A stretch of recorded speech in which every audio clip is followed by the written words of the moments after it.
चंद्रशेखर बावनकुले को जिला न्यायालय से बड़ी राहत मिली है। 27% ओबीसी आरक्षण आंदोलन के मामले में बावनकुले सहित कई नेताओं को अदालत ने बाइज्जत बरी कर दिया है।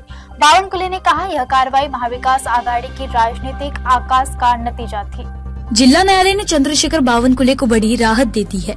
27% ओबीसी आरक्षण आंदोलन के मामले में बावनकुले, प्रवीण दटके, विकास कुंभारे, समीर मेघे और टेकचंद सावरकर सहित अन्य नेताओं को अदालत ने बरी कर दिया है।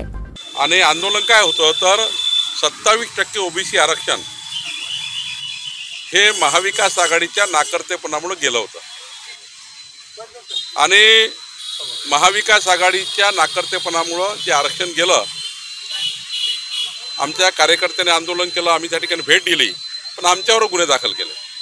माझ्यावर प्रवीण दटके, विकास कुंभारे, समीर मेघे, टेकचंद सावरकर यांच्यावर गुन्हे दाखल केले आणि त्याबद्दल आम्हाला आरोपी बनवण्यात आलं।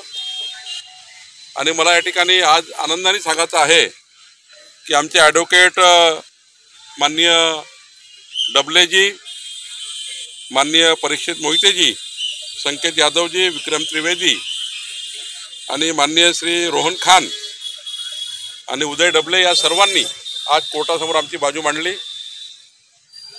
ओबीसीच्या 27% आरक्षणाकरता आम्हाला जेलमध्ये टाकण्याचा प्रयत्न जो महाविकास आघाडीने केला होता, आज आम्हाला कोर्टाने बाइज्जत बरी केला आहे आणि आज आम्हाला कोर्टाने त्या गुन्ह्यातून सोडून दिला आहे।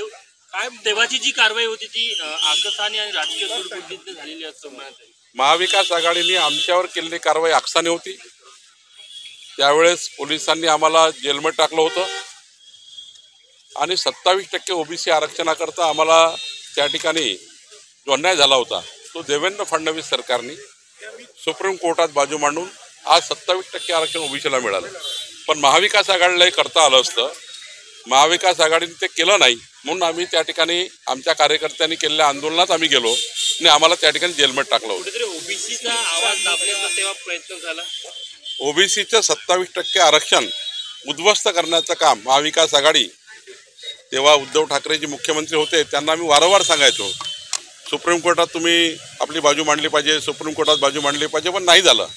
देवेंद्र फडणवीस सरकार आलं आणि त्यांनी सुप्रीम कोर्टामध्ये बाजू मांडली, आमच्या सरकारने बाजू मांडली, सुप्रीम कोर्टातनं आरक्षण मिळालं 27%। पण महाविकास आघाडीने मात्र आम्हाला जेलमध्ये टाकलं आणि आम्हाला त्या ठिकाणी आमच्यावर कारवाई केली आणि हा गुन्हा दाखल केला।